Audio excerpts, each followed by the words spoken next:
Welcome to Rooted and Rising Healing. I'm your host, Halle Roderick, and this space is for women rebuilding after betrayal. Here we make sense of what happened, find truth again, and reconnect with who you really are beyond the pain. Whether you're staying, leaving, or still in the middle, your story matters. Together, we'll explore truth, clarity, and the quiet courage it takes to rise from the wreckage of what was into the wholeness of who you're becoming. You're safe to be here. In the messy middle, in the rebuilding, and in the rising. Let's begin.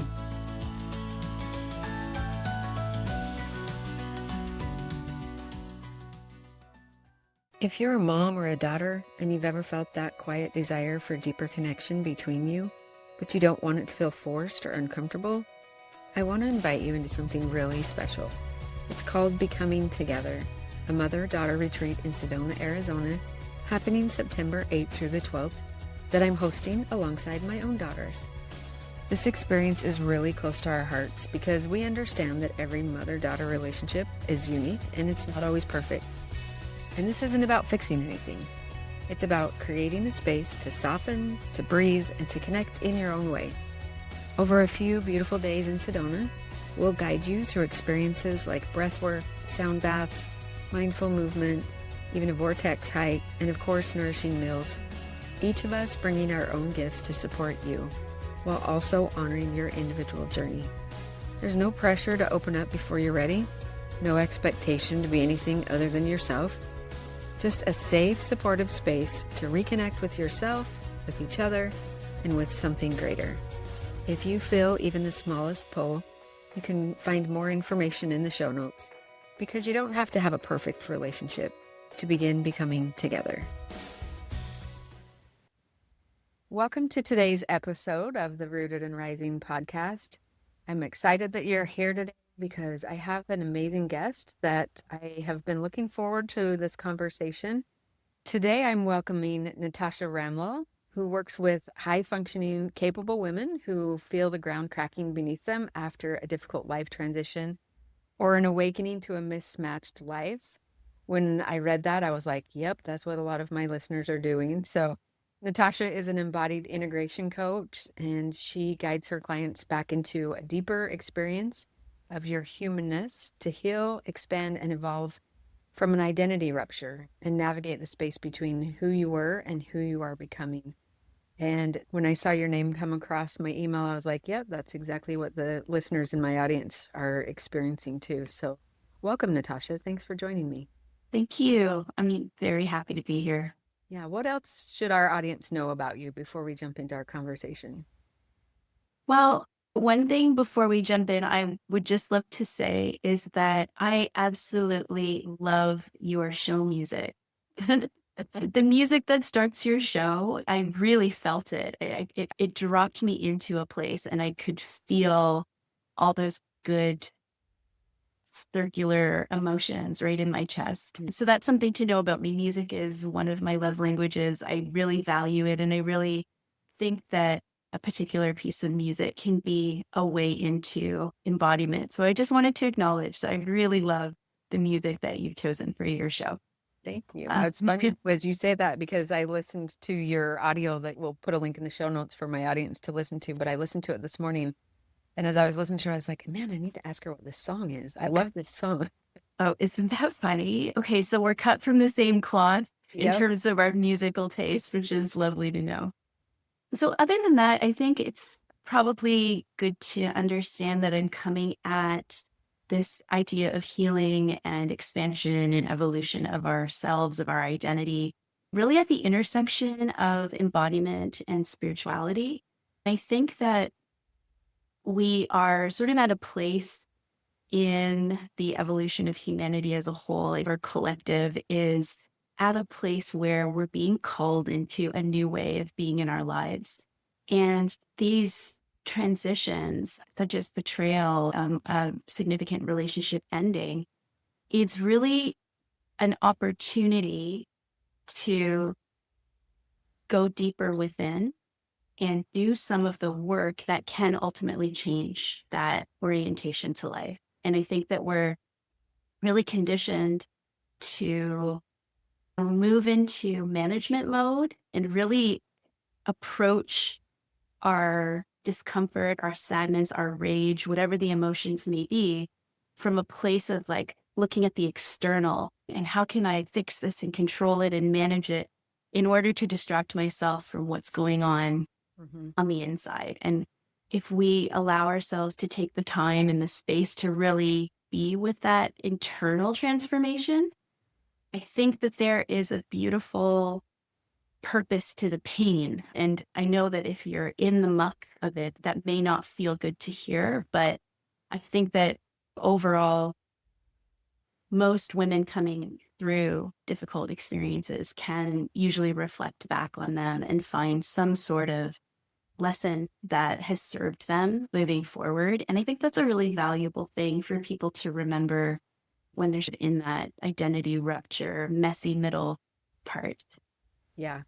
When you're talking about that, looking at the external, the thing that I kept thinking of was like, we want to look at things that we can do to fix the pain. So we're like, what can I do? What can I do? And so we're always in a state of doing. When you're experiencing betrayal trauma, that feels safe almost, because if I can do more, or if I can do the right things or say the right things, then there's this like false sense of then I'll be safe. It's not actually accurate, but that's what it feels like when you're in that moment, is if I can just do something different, then I'll be okay. And moving from a place of doing into a place of being, and just moving into that internal space, is really where I see the freedom and the healing start to open up.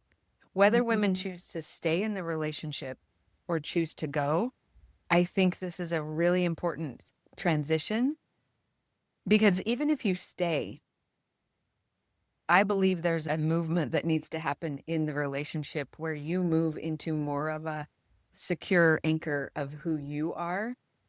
And as both people, if you're choosing to stay, if both people do that, that's where real healing happens relationally. But for this audience, whether you choose to stay or whether you choose to end the relationship, that really anchoring into your internal authority and embodying your own safety is so important. Yeah. Yeah. I couldn't agree more. In all of the different iterations that I've worked with identity rupture in any relationship or staying in a relationship with conflict or betrayal, that just some of your listeners are more familiar with, or whether it's other different forms of transitions that women navigate, the through line for me has been the women that are magnetized to the work that I'm doing are often very high functioning, very hyper capable, super productive.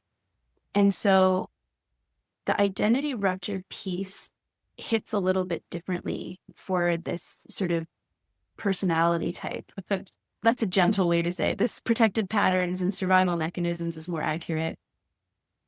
And what I've noticed about the whole process of moving through an identity rupture, if we're talking about purpose in our pain, I think one of the greatest lessons that we can learn is how to trust. And I actually think that for humans to trust is probably the most difficult, underrated, and least talked about piece in this healing work that we do.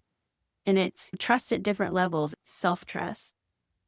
It's trust in something greater than us that's holding us through the experience. I believe very strongly in the role of having a spiritual anchor to move us through our lives. And then just a general trust in the journey, that it's going to unfold and that it will work out in some way, shape, or form, even when we recognize that we can't control it into place and we can't make it look the way that we think it's supposed to look. And so for women who have experienced betrayal, that trust piece has a very distinct flavor. For looking back on our life, and it's like, if that wasn't real, then how can I trust anything that I've accepted as real? And if you're a particularly high functioning woman, you probably had very high self-trust. And so we start to question, like, how did I miss the signs? Where did my judgment go wrong? This human tendency to always point it back on ourselves and find the flaw within us. And so I think part of the work is really reframing the trust piece and understanding self-trust is not about having the skills to always be safe from pain in my life. but it's about believing in my capacity to manage the inevitable unsafe events that are going to happen in my life. And so these moments of rupture are really a time to get more honest about what does it mean to have self-trust and how does that actually serve me in my life? And that can be a very powerful shift. Okay, I love the way you just talked about trust, because what I didn't hear in any of that Mm. was anything about trusting him or trusting your partner or trusting even somebody else, which I'm not saying from a relational standpoint that trusting someone else to a level is not an important factor in healing the relationship. Mhm. But I believe that even the ability to do that requires a huge level of self-trust. And you're right, that is one of the things that is so often shattered, is the word that comes to my mind. Yeah. When your intimate, closest partner who you believed was going to keep you safe and protect you is no longer that safe person, or that they're capable of that. Even if they do the work to become safe again, they're still in this back of your mind, like, okay, and they're capable of doing that. Right. And so if we're always putting our safety on someone else, it puts you in this place of living in a state of fear where your nervous system is constantly scanning, am I safe? Am I safe? Am I safe? And bringing that internal to where I know I trust myself to create my own safety if I Mhm. need, and knowing somatically in an embodied way what that feels like is, in my opinion, key to being able to actually live from that state. Yeah, So, so absolutely. I know that your work is really deeply embodied in, you talk about somatic dance and movement and breath Mm. and all of that. So when there's a woman who's been living in that kind of almost in her head of like, what Yeah. can I do? What can I do to survive betrayal? How do you start with your clients to bring them back into her body Mhm. when her body, it feels almost like a crime scene, or where the shattering has taken place? Yeah. Yeah, it's a really important question. And I would like to start by saying that there's such a massive spectrum of where women fall on that scale of being able to be in their body. And that goes much further back than any recent ruptures, but more so how we grew up and how safe it felt to feel our feelings, and directly in proportion to the messaging that we got from our caregivers, et cetera. And so I always like to start with the two foundational practices. The first is the breath, because I do think that breath, it's the most important thing that we have. And again, a little bit underrated. Like we can go a lot longer without food, without sleep, even without water than we can without breath. But what most of us are doing is we're breathing at this very shallow level, because breathing at a shallow level is actually the easiest way for us to not feel our feelings. Mhm. And so if we're doing the work to reorient to actually feeling the feelings in a deeper way, we need to begin with the breath and relearn how to, or remember how to breathe more deeply, to belly breathing, and really that kind of grounding exhale that lets you drop into the moment and be really present. I will just admit, and I will just share here, that when I was a few years ago in my healing process, and my therapist and my coach kept saying, you need to do some somatic work, you need to do some embodiment work. I was like, that is not what I need. Me too. I need things to change, and I need something to be different. And I can't sit there like you're asking me to sit and breathe and expect my brain to do something different, and I'm not capable of it. I was really resistant to the somatic piece, which now I'm super passionate about. So if you feel resistance to it, I just validate that. But one of the things that I learned that kind of unlocked something for me to give myself permission to really step into it was just the idea that I've always known, but it hit me different, is that the breath is the one thing we've had from the moment we were born. And it's the last thing that we will carry with us until the moment we die. And it's our Mm. one constant throughout our entire life. Yeah. And when I let that sink in, I was like, okay, it really can be my anchor. My breath can be my anchor. It's always with me. It always has been. It always will be. And my breath can be my anchor. So I just wanted to throw that out there for anybody else that hears this and goes, oh my gosh, I don't need to breathe. I'm alive, right? I'm breathing. I remember Right. I was having a baby. My mom was in there. She's like, Halle, you got to breathe. And I looked at her. I was like, I'm still alive, right? I'm breathing. Like, don't tell me to breathe.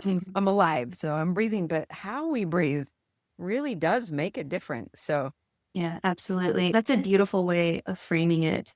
And I had the same experience. I remember being in a session where she was trying to get me into my body. What does it feel like in your body? And just like, I don't know. I just want to talk. I want to be cognitive.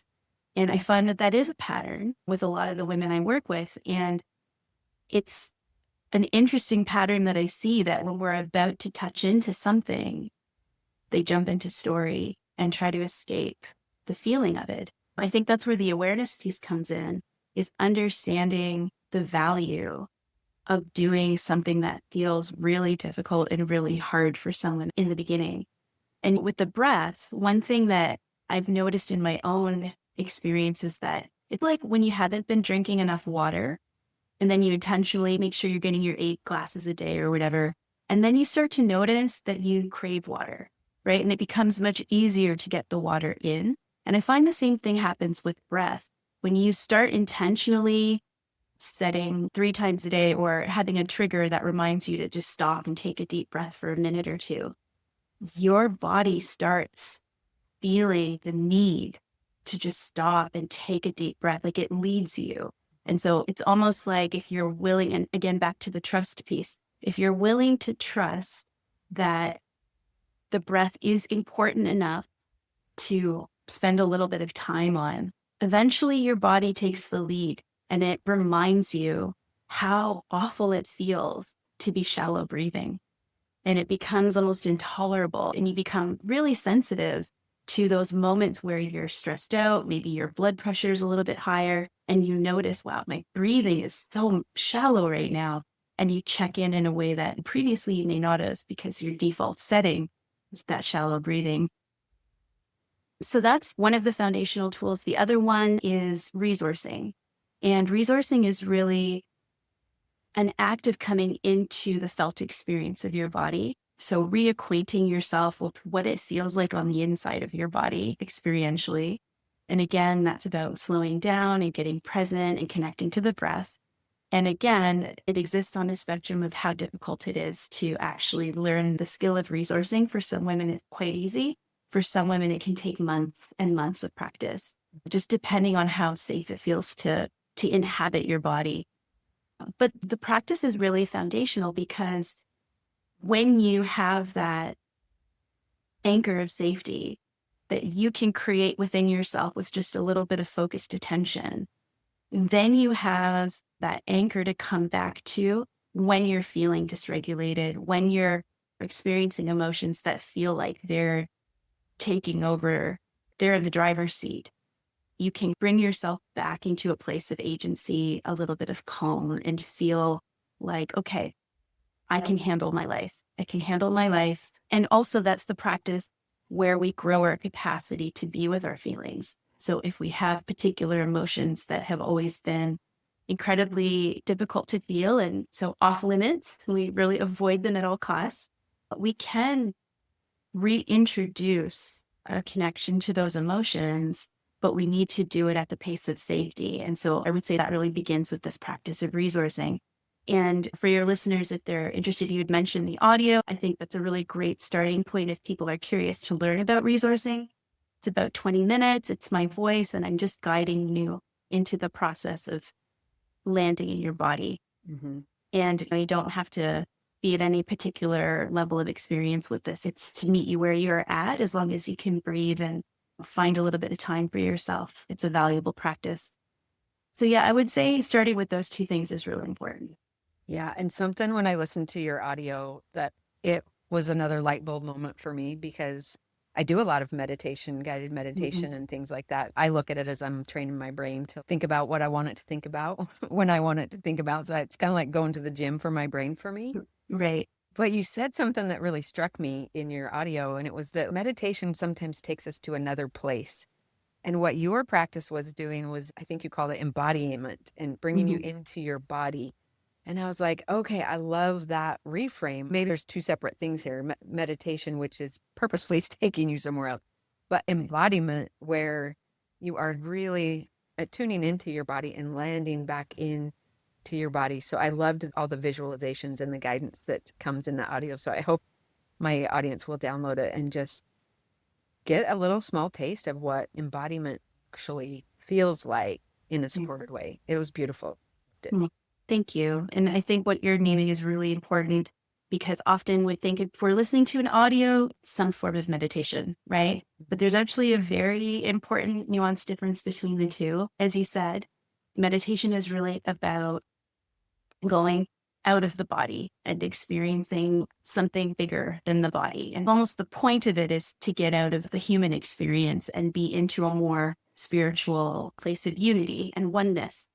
And embodiment is giving equal credence and importance to being in our human experience, because we're not just here to escape being human, right? That's part of the problem that's got us into this mess in the first place, is that we're trying to escape the experience of being human. And embodiment is really about, no, we're here in this human form for a reason. And that is to learn how to feel more deeply. It's the entire purpose of the nervous system, is to have us feeling our way through life. And so the embodiment piece, as distinct from meditation, I think is important. They're both equally important, but in totally different ways.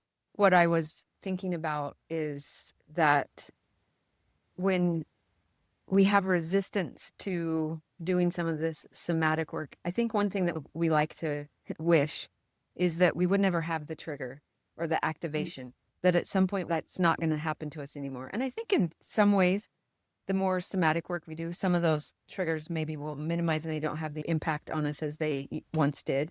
Right. And even some trauma modalities, EMDR, brain spotting, ART, some of those things can help separate the intense emotional response from the experience or the trigger. But what I loved about this conversation is that it's just an awareness that it's not about never having the activation. It's about choosing to do something different when it does come up, and being willing to sit through the discomfort of that for a while as we're learning to tap into what our body is telling us. Because for many of us, we've never paid attention to that. So it is new. So just because it's uncomfortable doesn't mean that we're doing it wrong. It just means that we're doing something new and something different. Yeah, absolutely. One thing that when I was reading through your bio and your stuff, you talked about helping women almost like step into their identity more, because for many women who are in betrayal, they've built their whole identity around this world that now is coming into question. We've built our world around being the wife or the partner, or maybe some of them have children, and we've built our whole world around this identity that now is coming into question. And I think for my own personal journey, one of the most rewarding things is stepping into my identity about who I am outside of my children's mom, outside of my parents' daughter, outside of my husband's wife, outside of all these other roles or labels that I've either taken on or have been put upon me, and really stepping more into my own identity. And so some people like really don't like the idea that there can be purpose out of this pain, because the injustice of someone else's actions putting us in this pain feels so heavy. But what would you say to women who are maybe almost in a sense of grieving the identity that they thought was theirs and moving into something else? What would you say to that idea of like really stepping into this identity of who you are at your core? Yeah. I think the way that you frame that is so perfect, because it's grieving the old understanding of who we are. And that's how we create our identity, is through our relationship to other people, our relationship to our work, our relationship to the various things that make up our life. And so if any one of those things gets ruptured and we can't use that as a defining gauge anymore, it's incredibly disorienting. And I think that what's important, we touched on it a little bit earlier, but not rushing past that process of disorientation and discomfort, because we want to just get on to the next thing that's going to make this feel less painful.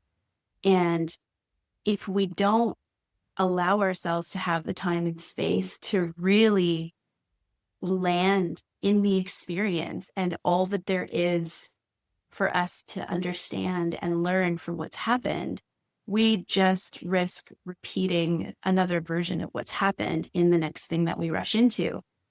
And so I think that a really important piece of the embodiment work is allowing yourself to learn how to allow and accept what has happened. So a really important piece of identity rupture and that messy middle is radical acceptance.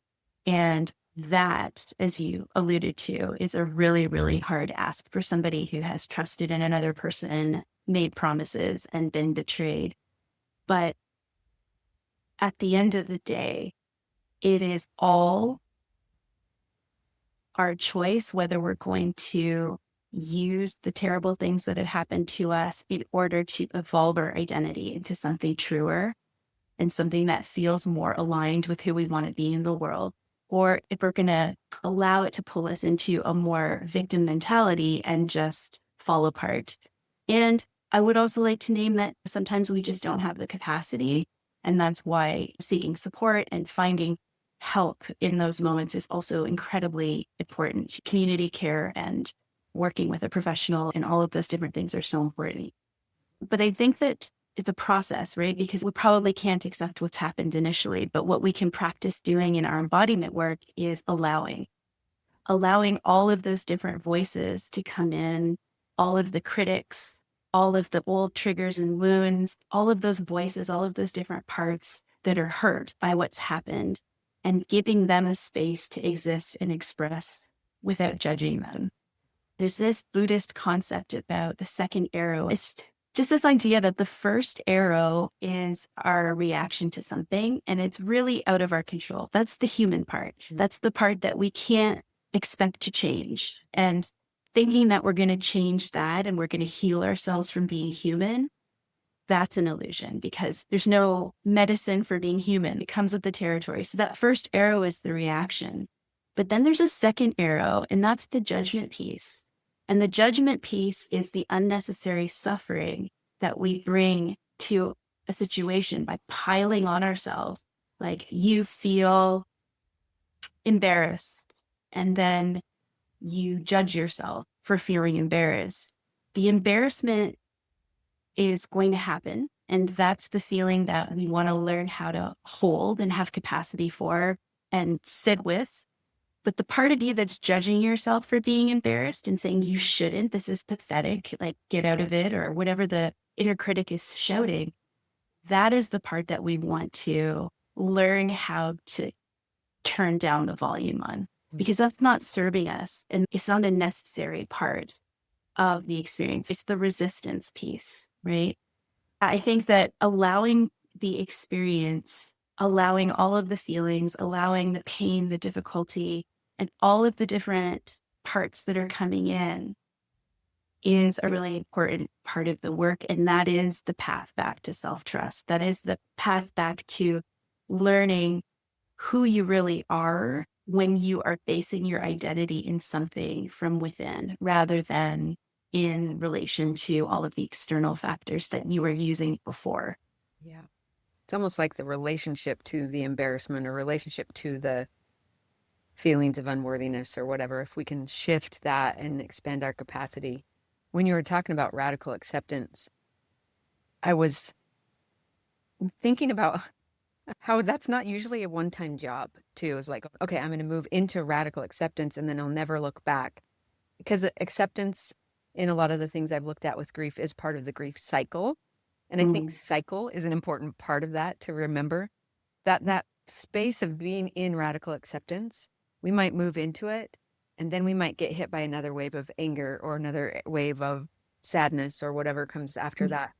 And it's something that in my own experience, I've had to move through many times and continue. And I think as we do that, though, every time we move through that and we allow it to be there, we are expanding our capacity a little bit more and a little bit more. And that's that expansion that we're talking about here. I love the two arrow thing, because also that moves me into a place of empowerment, right?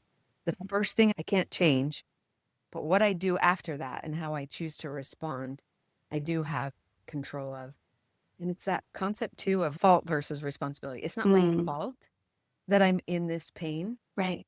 And it is my responsibility and my ability to choose how I'm going to respond to that, even though it's not my fault that I'm sitting in here. Have you ever seen that word responsibility broken down where it's like response ability, ability to respond differently? I love that breakdown of the word responsibility. I can choose how I respond in a different way, even when my pain is not because of my own choices or my own actions. Absolutely. Absolutely. And it's really the only way to orient ourselves in all of the challenges of our lives. Like, it's always going to be this up and down, messy journey. And some ruptures are going to be massive and extremely painful, like this one that we're talking about. And then other ones are going to be the smaller day-to-day things. But it's a similar orientation. It's not about, here's the problem, I'm healing and I'm fixing and getting to the other side of it, as you mentioned before. But it's more about, I'm shifting my orientation to how I relate to my life in general, right? There's this beautiful metaphor about jellyfish, and how, if you could picture a jellyfish and how they move through the water, they have to contract and then they expand forward, and then they contract and they expand forward.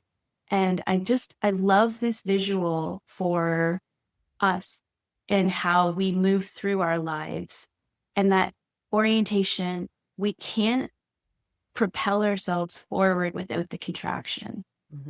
And what we tend to do is we resist the contraction. I don't want to feel these difficult emotions. Let me do everything I can to get out of this feeling, to distract myself, to move on to something else, to whatever the case may be. But when we learn how to grow our capacity for those more contracted emotions, there is this beautiful expansion that we get to grow from, and it moves us forward in our lives. If we don't embrace or learn how to allow and then accept and then embrace that contraction, we're stuck and we just stay stuck. And when we can understand the bigger picture from that lens, I think it makes the difficult work of learning how to be with pain more worth it. Yeah. I love that jellyfish metaphor. I've never heard that before, but I'm a visual learner, so that makes a lot of sense to me. Yeah. I've been saying it so much that a friend of mine gave me a pair of socks with jellyfish on it for my birthday. And she was just like, I know you'll love these. I love that. I'm going to remember that one for sure. Yeah. So, okay, Natasha, I think you and I could just carry on for hours about this, because I can tell you're as passionate about it as I am. Yeah, that's what I love podcasts. So if any of my listeners are hearing you and feeling connected, tell me a little more about what you do, how they can work with you, and I'll make sure I put some links in the show notes where they can find you. But tell us a little more about you that way. My coaching work is more global because it's online. I work one-to-one with women. And to learn about that, you can head to my website, which is humanistcoaching.ca. And everything you need to know about how to work with me or learn more about the work is there. I am on socials, but very limited. And it's mostly to reach out to my local community where I offer in-person group offerings. So if you are in the Southern Ontario area, you can find me on Instagram and Facebook. But generally, the website is probably the best way to find out about all the different things that I'm doing and connect with me there. Okay. I love that. I'll make sure that those links are in the show notes. So, Natasha, thank you so much for joining me and talking about this topic that I'm passionate about. I love to connect with other women who are also passionate about this. It's been a fun conversation. And be sure to check your show notes for ways to connect with Natasha. And I hope that you'll join me again next week. Thank you for being here. Thanks, Halle. Thank you for being here with me inside Rooted and Rising Healing. Remember, healing isn't a destination. It's a returning to your truth, to your voice, to the woman you were always meant to be. You have the power to rise. at your own pace, in your own way. And when it feels hard, just come back to your breath and remind yourself, still I rise. If this episode spoke to you, I'd love if you shared it with another sister on the journey. And until next time, stay rooted, stay rising. You've got this.